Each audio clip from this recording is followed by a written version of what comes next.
आज नवरात्रि का चौथा दिन है। वहीं चूंकि डेरा डला है छोटी सी कुटिया में हमारा मंदिर पर, अभी आने के पहले हमने परिक्रमा कर लिया है बागेश्वर धाम के, 3 परिक्रमा लगाए पूरे। अब कल हमारा विचार है 5 लगाएंगे। बड़ा आनंद बह रहा, देवी जी का चरित्र है। परिक्रमा में भी अलग आनंद है, जगह जगह से जयकारे, आहा, तपती दोपहरी में बड़ा आनंद है। आज की चर्चा हनुमान जी का स्मरण करके, भगवती का स्मरण करके हम प्रारंभ कर रहे हैं। प्रथमं शैलपुत्री चा, द्वितीयं ब्रह्मचारिणी, तृतीयं चंद्रघंटेति, कूष्मांडेति चतुर्थकम।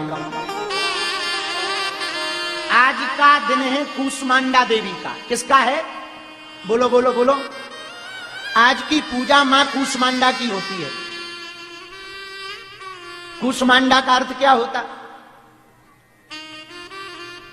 वैसे तो संस्कृत में कूष्मांड का अर्थ यदि संस्कृत से हिंदी किया जाए तो हमारे गांव में, अब पता नहीं आप लोग क्या कहते हैं, हमारे गांव में तो कुम्हड़ा कहते हैं। कुम्हड़ा जानते हो? हैं? आप लोग जानते? इतना बड़ा होता है। कद्दू नहीं, कुम्हड़ा। हाँ, तो कद्दू अलग होता है? वही है, 1 2 है। हाँ, कई जगह कद्दू कहा जाता है, दद्दू नहीं, कद्दू, कद्दू। तो कई जगह कद्दू कहा जाता है, कुम्हड़ा। तो कूष्मांडा का अर्थ यही होता है। आज भगवती का चतुर्थ दिन है कूष्मांडा देवी का। कूष्मांडा देवी ऊर्जा की देवी है। कूष्मांडा देवी प्रकाश की देवी है। कूष्मांडा देवी सृष्टि की जननी है। कहा जाता है, आहा, जब ब्रह्मा जी ने सृष्टि बनाई तो अंधेरा था। अब अंधेरे में सृष्टि तो बनने लगी पर दिखाई ना पड़े, और प्रकाश के बिना सब बेकार है। आनंद तो प्रकाश का ही है, चाहे ज्ञान का प्रकाश हो, चाहे सूर्य का प्रकाश हो। तो ब्रह्मा जी विचार करने लगे कि इतना अंधेरा है, संसार कैसे चलेगा। तो भगवान से प्रार्थना की कि हे प्रभु, इस संसार को चलाने के लिए प्रकाश की आवश्यकता है। आप तो कोटि समप्रभा हैं, करोड़ों सूर्यों के समान प्रकाशमान हैं। आप कृपा करो कि कम से कम सृष्टि प्रक्रिया तो हो रही है, पर यहां पर दिखाई तो पड़े। जैसे ही इतनी प्रार्थना की तो भगवान श्री हरि ने कहा, आज शक्ति योग माया का तुम ध्यान करो, वही जब तक प्रकट नहीं होगी तब तक प्रकाश नहीं होगा। तब श्री ब्रह्मा जी ने योग माया शक्ति का आवाहन किया, उनकी प्रार्थना की। तो जो चौथे दिन की देवी, आज की देवी है भगवती मां कूष्मांडा, प्रकट हुई 8 भुजाओं वाली, और जैसे ही वो मुस्कुराई तो पूरे संसार में प्रकाश फैल गया। अष्टभुजा रूप में देवी प्रकट हुई। कूष्मांडा देवी की 8 भुजाएं हैं। कितनी हैं? 8। 8 भुजाओं में भगवती कुछ ना कुछ लिए हुए हैं। एक भुजा में भगवती कमंडल लिए हुए हैं, दूसरी भुजा में भगवती धनुष बाण लिए हुए हैं, तीसरी भुजा में भगवती कमल लिए हुए हैं, कमल का पुष्प, चौथी भुजा में भगवती अमृत कलश लिए हुए हैं, 5वीं भुजा में भगवती चक्र लिए हुए हैं, 6वीं भुजा में भगवती गदा लिए हुए हैं, 7वीं भुजा में भगवती जपमाला लिए हुए हैं, और 8वीं भुजा में भगवती आशीर्वाद मुद्रा में खड़ी हुई आशीर्वाद दे रही हैं। अष्टभुजा रूपी भगवती कुछ ना कुछ हाथ में लिए हैं और आशीर्वाद दे रही हैं। कमंडल, धनुष बाण, कमल और अमृत कलश। दूसरे पक्ष में चक्र, गदा, जपमाला और अभय मुद्रा आशीर्वाद।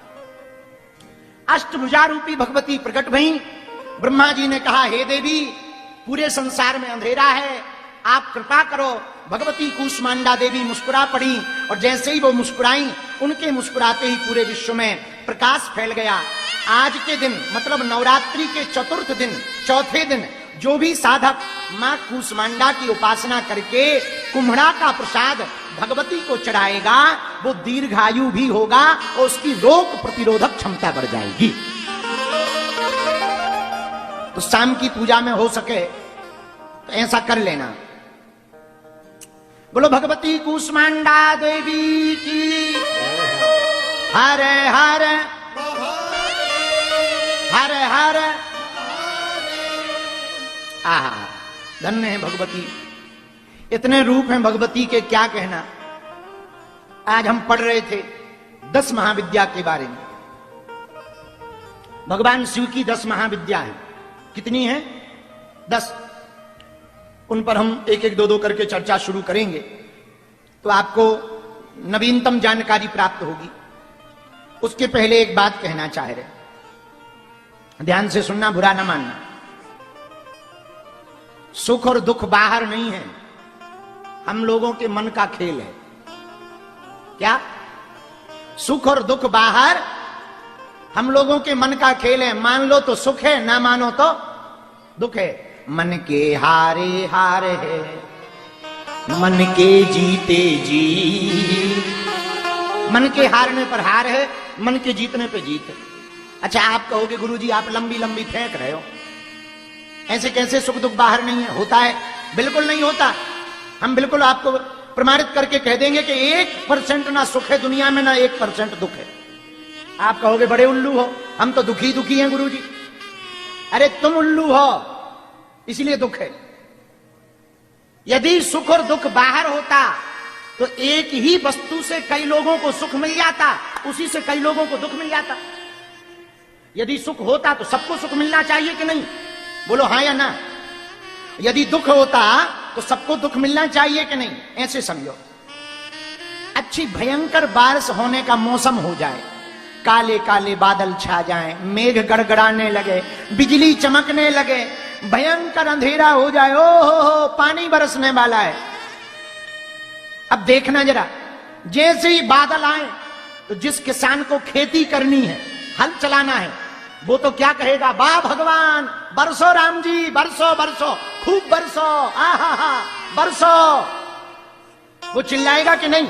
और वो खुशी होगा, अरे भैया आज तो बादल आ गए, पानी बरस जाएगा, कल खेती बुक जाएगी, आनंद हो जाएगा। लेकिन दूसरा कुम्हार जिसने अभी अभी कच्चे मटकों का अबा लगाया, आग डाली, जैसे ही बादल घिरे तो वो ऊपर देख के कह रहा है, हे भगवान बरस ना जाइयो, नहीं तो हम लुट जाएंगे, बर्बाद हो जाएंगे। अब बताओ, एक दुखी है एक सुखी है। इसका मतलब क्या? बाहर ना तो सुख है ना दुख है, अपने मन में ही सुख है और मन में ही दुख है। दूसरा उदाहरण समझो सुख और दुख का। अब मान लो हम बीड़ी नहीं पीते, हमें तुम जब से आए हो तब से बीड़ी बहुत ध्यान आती है। मान लो हम बीड़ी नहीं पीते और कोई बीड़ी पीने वाला बैठ जाए और बढ़िया धुआं निकाले, आहा ऊपर करके ऐसे फूंकता, कई लोग ऐसे फूंकते बीड़ी को जैसे देवी देवता निकल रहे हो, धुआं। अब मान लो हम बीड़ी नहीं पीते, कोई पीने वाला बैठे वो करे तो हमें क्या लगेगा? अरे यार इनको यहीं पीना था, हमारा तो दिमाग खराब हो रहा। तो जो नहीं पीता उसको तो सिर चढ़ेगा, उल्टी आएगी, ये बेकार लग रहा है यार, भगो।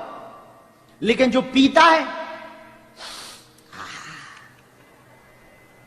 अब बताओ, बीड़ी पीने वाले को सुख मिल रहा जो पीता है, जो नहीं पीता उसी बीड़ी से हमको दुख मिल रहा। मतलब क्या है? न दुख बाहर है न सुख बाहर है, दोनों भीतर हैं। हम अपने मन को जैसा बना लेंगे वैसा ही हमारा मन हो जाएगा। ऐसे समझो। अब कई लोग कहते, बा जहां अजय जी बैठे हमको भी वहां बैठना है। गुरु जी पहले तुम जजमान बनो, तभी बैठ पाओगे तभी तो बैठ पाओगे, नहीं तो कैसे बैठ पाओगे? अब बताओ, कोई दुखी हो जाए तो भाई ना दुख बाहर है न सुख बाहर है, दोनों ही मन के हैं। कुछ लोग दूर से देखकर संतुष्ट हो जाते हैं और कुछ लोग बिल्कुल मूड पे चढ़ जाएं तब भी संतुष्ट नहीं होते। हाँ, एक हमें याद है, हम कहीं गए थे, याद नहीं कहां की बात है, पर इतना याद है कि हम गए थे। उसने हमारे पांव पल्ले जबरदस्ती हाथ पकड़ के खपड़िया पे अपनी रखवा लाओ, 6-7 सेल्फी ले लई, 2 वीडियो बनवा ले, पटकी हमारी निकलवा के डलवा लई, फिर भी कहा तो गुरुजी मिले नहीं आते। हम भी गुरुजी आए, हमारा भी मूड खिसक दो। हम कही बेटा अब ते हवेली पे आ। अब बताओ इतना करने के बाद भी वो कहता है मिले नहीं। ऐसा आदमी कभी सुखी नहीं हो सकता भैया। और कुछ लोग अरे गुरुजी मिल गए, आसान मिल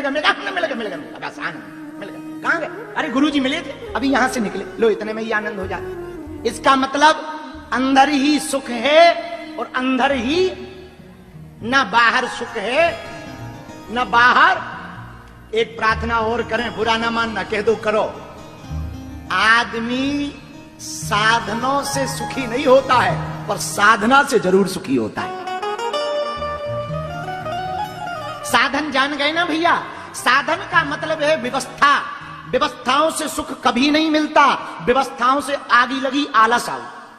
हाँ। जितनी ज्यादा सुविधा उतने ज्यादा आलसी। जब तक मकान नहीं था सुबह जल्दी उठ जाते थे, जब तक ये नहानी नहीं बनी थी, क्या बोलते हैं, बाथरूम है, जब तक बाथरूम में नहीं बनी थी तब तक आदमी 4 बजे नहा लेता था। दिन में कौन नहाए आदमी देख लेगा। जब से ये बन गई 12 बजे नहा रहा।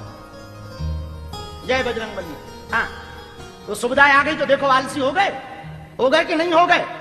हम औरों की का कहें, अपनी ही कहें। जब तक धाम पे एक भी कमरा नहीं था, आहा क्या आनंद था भैया। 3 बजे नहा लेते थे राम जी, 4 बजे चाय चक्कर होके टिक्कर बन जाते थे, और परिक्रमा लगकर सफाई होकर पूजा होकर बैठ जाते थे। जब से आगे को लगो टीवी पे आ गए, सब बर्बाद हो।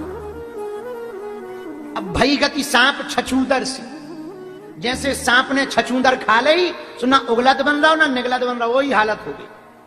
पर भैया सुख ना बाहर है ना दुख बाहर है, सुख भी अंदर है और दुख भी। दुखी होना है तो अपने से ज्यादा अमीरों को देखो, और सुखी होना है तो अपने से ज्यादा गरीबों को देखो। लो